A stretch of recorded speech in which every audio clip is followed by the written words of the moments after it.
Hi, welcome to Eric's Movie Corner. I'm Eric, and I'm here to talk about movies. Let's do it!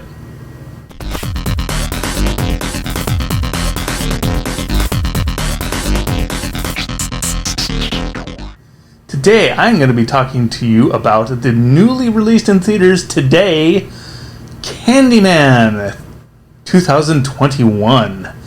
This movie it's been called a, quote, spiritual sequel, whatever that means, to the 1992 film of the same name.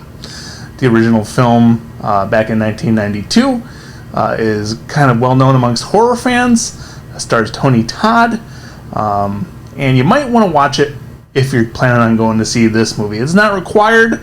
It's not like you can't understand this movie without having seen the 1992 original. However, there's some stuff in this movie that'll be really pretty cool for you if you do watch it before you go see the new one.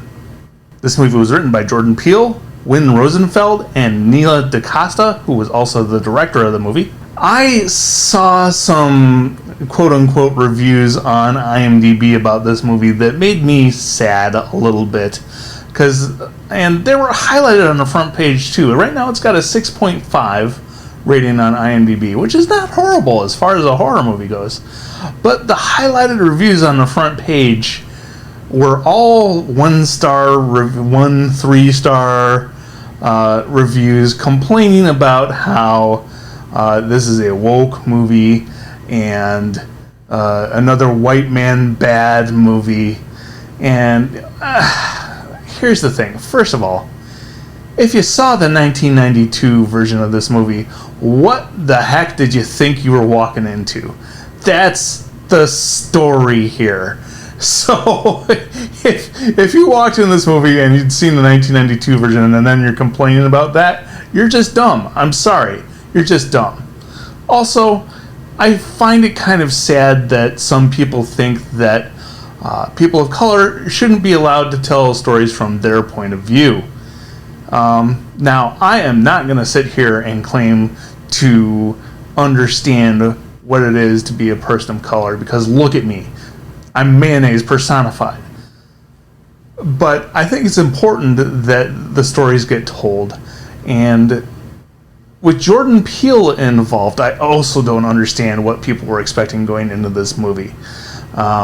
So it just seems like there's a bunch of racists out there that don't want to hear stories about black people or bad things that have happened to them. And that's disappointing. That being said, like I said, I'm not going to claim to understand the experience of what it's like to be a low-income person of color in Chicago, because I don't think there's any way I could truly understand what that is like. However, I do think it's important for people to realize that racism is a thing that is deeply embedded in this country, and it's still problematic in the current day. So, I will move on from that now. The stars of this movie are Yahya Abdul-Mateen, I hope I said that right, Tiona Paris, Nathan Stewart Jarrett, and Coleman Domingo. There's also somebody else in this movie, but I'm not going to say that until after the spoiler flag, because it'll be a nice little surprise for some people if you haven't dissected the trailer. If you're planning to go see this movie, I would recommend not watching the trailer. I am one of the people that doesn't watch trailers just because I prefer to be surprised when I'm at the movie. And when you watch trailers these days, a lot of them put like the best parts of the movie in there, and the twists or whatever else there might be. And I don't want to know that stuff before I'm in the movie. Even if it's out of context in the trailer, you still know what it looks like if you watch the trailer. And so therefore, if you see somewhere that looks like what you saw in the trailer, you're waiting for that thing to happen. And the whole thing is just easily avoidable, so I don't watch trailers, and then I go see the movie and get surprised like stuff that I'm going to wait till after the spoiler flag to talk about. The basic setup for this movie is that there is an artist who's our main character named Anthony. He is living with a woman I don't think they're technically married, but it's clear they're in a long-term relationship. At the beginning of the movie, her brother comes over with his boyfriend and tells them the story of Helen Lyle, which is the name of the main character in the first movie. I was a little weirded out by this because he's telling this story and I'm sitting there going, that's not what happened. That's not what happened. And then I realized that he was telling the version of the story that would have ended up in the newspaper, because we're following Helen as our main character throughout the first movie, and we see everything that happens and know that this version of the story is not what occurred. But people who weren't there are going to think that's what happened. So it's an interesting perspective on the first movie. So our character Anthony is an artist and gets inspired by this story and starts creating art based on the legend of Candyman. So that's as far as I'm going to go with the plot, because I don't want to spoil anything for anyone. I will say that I really enjoyed this movie. I thought it was very well done. Nia DaCosta is going places and going places fast. She started with her own project, Little Woods, which I believe was funded by a Kickstarter, and now she's doing this. And her next movie is going to be a Marvel movie. So talk about a skyrocketing trajectory with her career. She's going to have some money in the bank. I will also say that I enjoyed the score of this movie. There's some very interesting music in this movie. During the opening credits, there's this upside down camera that's kind of floating through the streets of Chicago, pointed up towards the sky, and there's some interesting music accompanying it. And then at the end of the movie, I would encourage everybody to stay through the credits. There's not an after credits scene per se. However, while the credits are going on, the credits are kind of shoved over to one side of the screen. And there's this, I don't know exactly how to describe it, I guess shadow puppet story being told. It's an effect that's used throughout the movie when people are telling a story about the past. For instance, about the original Candyman and what happened to him a long time ago. And this shadow puppet imagery is really well done and very interesting. And they tell this whole story at the end while the credits are happening with this shadow puppetry. So I would encourage you to pay attention to that.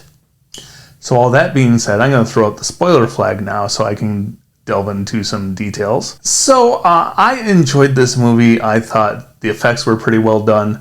I enjoyed our main character, the artist, creating all his Candyman art. A lot of it was pretty cool. And I also enjoyed that they did manage to tie this movie directly in to the first one, which I wasn't really expecting. They kind of did it with the story of Helen at the beginning of the movie that I talked about. However, later on in the movie, you realize that our main character, Anthony, is the baby that Helen saved at the end of the first movie, and he's all grown up now. And the Candyman had chosen him because he had plans for him to continue the Candyman as an instrument of vengeance.